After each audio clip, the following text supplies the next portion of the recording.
Bonjour à tous. Alors on va commencer par une petite vidéo et puis je vous expliquerai ensuite ce qu'on fait là et qui nous sommes. Voilà. Vous pouvez lancer la vidéo. En riant,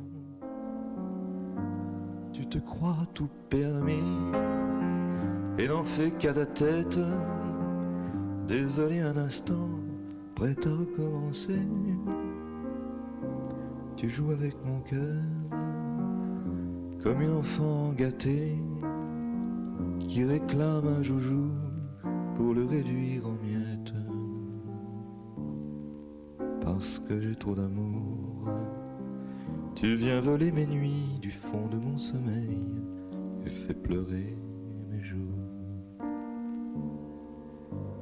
Parce que je n'ai que toi, mon cœur est mon seul maître, et maître de mon cœur, l'amour nous fait la loi. Parce que tu vis en moi, et que rien ne remplace les instants de bonheur que je prends dans tes bras. Je ne me soucierai ni de Dieu ni des hommes. Je suis prêt à mourir si tu mourais un jour, car la mort n'est qu'un jeu.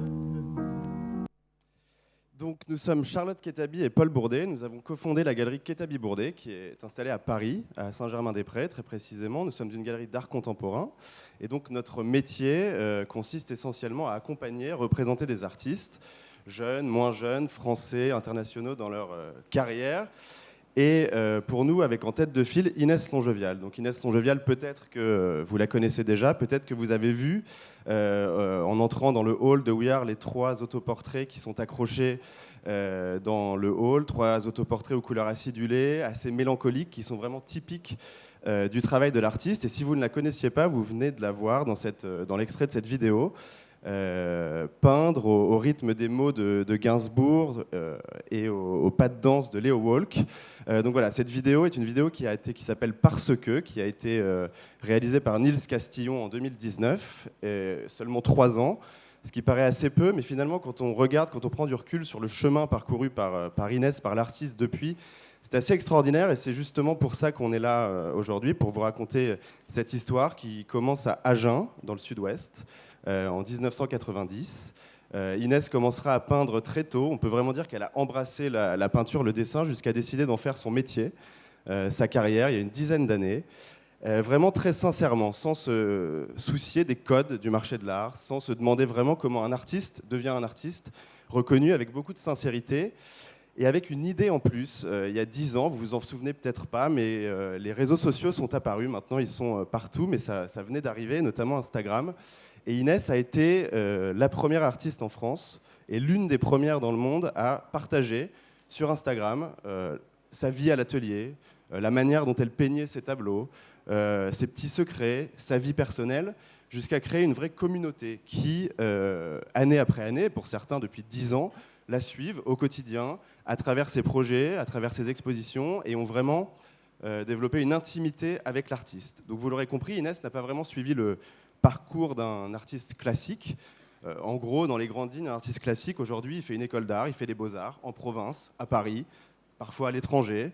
Il en sort diplômé, avec les félicitations du jury, si possible, ce qui permet d'être tout de suite visible, médiatisé, suivi. Et puis, il fait des expositions collectives avec des artistes de sa génération, avec des camarades d'école. Il participe à des résidences. Et puis, premier gros step d'une carrière d'artiste, il rencontre une galerie qui va l'accompagner, l'aider à développer son art, à se montrer, à rentrer dans des collections. On peut parfois changer de galerie, commencer par une petite, passer dans une grande, passer dans une galerie internationale. Et puis, toujours, ça c'est le cas depuis des siècles, consécration ultime d'un artiste aujourd'hui, c'est ce qu'on appelle la reconnaissance académique, c'est-à-dire être montré au public, que ce soit dans des institutions privées, publiques, en tout cas être visible. Donc vous l'aurez compris, Inès n'a pas du tout suivi ce parcours-là, et pourtant aujourd'hui elle est une artiste connue, reconnue, collectionnée partout dans le monde. On rentre juste de New York, où une exposition d'elle, une exposition solo, comme on dit, a ouvert dans une galerie la semaine dernière. Je vous invite d'ailleurs à aller la voir si jamais vous rendez à New York d'ici la fin de l'année. Ça s'appelle En chair et en os. Et c'est vraiment superbe. Sa première exposition dans un musée en France, au musée des Beaux-Arts d'Agen, s'est achevé en septembre. Beaucoup de projets sont à venir pour 2023-2024. Et notamment la publication d'une monographie auprès d'un éditeur prestigieux.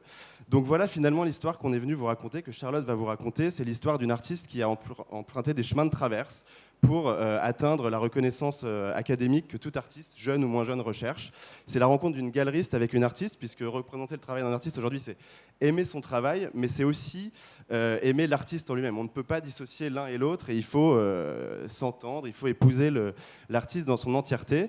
Puis on a aussi accepté l'invitation parce que cette histoire est assez universelle, et on voulait vous montrer que dans l'art, mais comme dans beaucoup d'autres domaines, tout est souvent une question de contexte. Voilà, je laisse Charlotte poursuivre. Merci Paul. Inès Longevial, que Paul vient de vous présenter et que vous connaissez certainement, est à mes yeux un des meilleurs peintres de sa génération. J'aime beaucoup le hasard dans la vie et notre rencontre et ma rencontre avec Inès est vraiment le fruit du hasard. J'ai découvert son travail pour la première fois, c'était il y a 4 ou 5 ans. J'étais à Hong Kong pour le salon Art Basel. Il était 3h du matin, j'arrivais pas à dormir et donc j'ai allumé TV5 Monde, soit la seule chaîne qui diffuse des documentaires en français. Donc, il diffusait un documentaire sur les jeunes artistes français et donc Inès Longevial. Donc, j'ai découvert son travail que j'ai trouvé vraiment très intéressant, nouveau, frais. Il faut savoir qu'à l'époque, j'étais directrice de la galerie Nathalie Obadia, au bout de la rue. Et mon job consistait en partie, en tout cas, à faire une veille au niveau des jeunes artistes de la scène française. Donc du coup, premier réflexe, je vais voir sur Instagram, et là je me rends compte qu'en fait elle est déjà suivie par plus de 200 ou 300 000 personnes, et je me dis bon, en fait, je suis arrivée un peu trop tard. Le lendemain, j'arrive sur mon stand à Art Basel, je demande à mes collègues et autres confrères s'ils connaissent, personne ne connaissait. Et je me suis dit bon, il y a un truc qui cloche. J'étais quand même à la grande messe de l'art contemporain en Asie. Suite à ça, j'ai donc commencé à suivre le travail d'Inès. J'ai été voir quelques mois plus tard une exposition qu'elle a montée toute seule, sans galerie, à Paris. J'ai été évidemment complètement abasourdie par le monde sur place, c'est-à-dire que j'ai découvert ce dont Paul vous parlait, c'est-à-dire la fanbase d'Inès, des milliers de personnes qui étaient là, qui étaient rassemblées pour voir ces tableaux. Moi, je venais voir les œuvres, et en fait, j'ai même pas pu voir les tableaux le premier jour, parce que j'ai vu que du monde. C'était la première fois que je voyais un phénomène pareil, sachant qu'avant ça, je travaillais quand même pour une galerie qui représentait des artistes comme Laure Prouveau, qui avait représenté la France à la Biennale de Venise, ou Micheline Thomas, superstar de la peinture figurative américaine. Donc, j'ai découvert un phénomène de starification d'un jeune artiste que j'avais jamais vu. Quand quelques mois plus tard, j'ai décidé de quitter mon poste pour ouvrir la galerie, je me suis dit, il faut que ça se fasse avec Inès. J'aime son parcours atypique, j'aime évidemment son travail par-dessus tout, et j'ai donc été la voir. À ce moment-là, je lui ai expliqué tout ce qui n'allait pas, non pas dans son travail évidemment, mais dans la mise en valeur de sa pratique. Il faut savoir que le marché de l'art est un marché très particulier, surtout pour l'art contemporain, qui est dicté par les goûts de certains tastemakers, galeristes, foires, curateurs, critiques d'art, directeurs de musées. Il faut respecter une certaine scénographie très minimale, il faut montrer très peu de tableaux, il faut que les artistes suivent un parcours, ce que vous disiez Paul tout à l'heure, établi, c'est-à-dire il faut que les jeunes artistes montent dans des biennales, dans des foires, soient montrés par ce qu'on appelle les bonnes galeries, soient achetés par ce qu'on appelle les bons collectionneurs. Un bon collectionneur, c'est un collectionneur qui dévoile sa collection à la presse, au public, etc. Et en fait, au final, le grand public qui accompagnait Inès depuis ses débuts n'a absolument pas son mot à dire dans l'institutionnalisation de son travail. C'est-à-dire que du coup, nous, on arrivait et on faisait tout à l'envers. Donc on a eu un énorme challenge, c'était de justement prendre le travail d'Inès avec toutes ses qualités et justement le décaler, le garder évidemment avec le grand public, mais le décaler sur un marché plus institutionnel. Donc en janvier 2021, on n'avait pas encore de galerie physique. Nous avons loué les Grandes Serres de Pantin, donc une usine désaffectée à Pantin.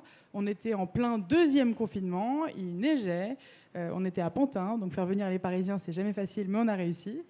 Et on a monté une exposition absolument superbe sur des grands murs blancs immaculés au milieu d'une usine qui est complètement désaffectée.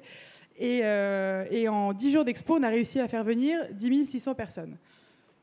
Le monde, c'était énorme. J'avais jamais vu un truc pareil. Mais ce qui pour moi était aussi important, c'est pas vraiment le monde et le nombre de visiteurs, mais surtout la qualité des visiteurs.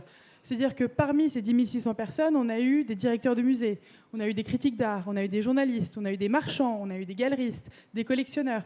Et tous sont venus découvrir le travail d'Inès qu'ils ne connaissaient pas. Et d'ailleurs, j'ai une anecdote assez drôle à ce propos. C'est qu'un un directeur d'un grand musée parisien est venu voir l'expo avec sa fille, tiré par sa fille qui en fait connaissait le travail d'Inès depuis 3 ans, et lui, dont c'était le métier, n'en avait jamais entendu parler. Il a adoré le travail, donc tout s'est très bien passé à la fin. Suite à ça, Inès a montré dans des grandes galeries à l'étranger, à New York, dans un musée, comme vous le disiez Paul, on prépare une monographie, on prépare une rétrospective dans un musée en Asie. Inès Longevial, maintenant, c'est une artiste institutionnelle. On est quand même là pour parler de la French Touch. C'est une réussite française. C'est qui travaille avec une galerie française. Et Clément Delépine, directeur de Paris Plus par Basel, qui était là ce matin, parlait justement de la carte à jouer de la France aujourd'hui sur le marché de l'art contemporain. Je pense que c'est justement avec des artistes comme Inès Longevial, qui vient avec son background français et qui l'assume complètement. C'est des artistes comme ça qui tirent la France vers le haut à l'international et qui aident aussi la France à retrouver la place de leader européen du marché de l'art international. J'espère que vous aurez le plaisir de découvrir le travail d'Inès ici ou à la galerie ou bientôt ailleurs. Et je vous remercie de votre attention. Merci.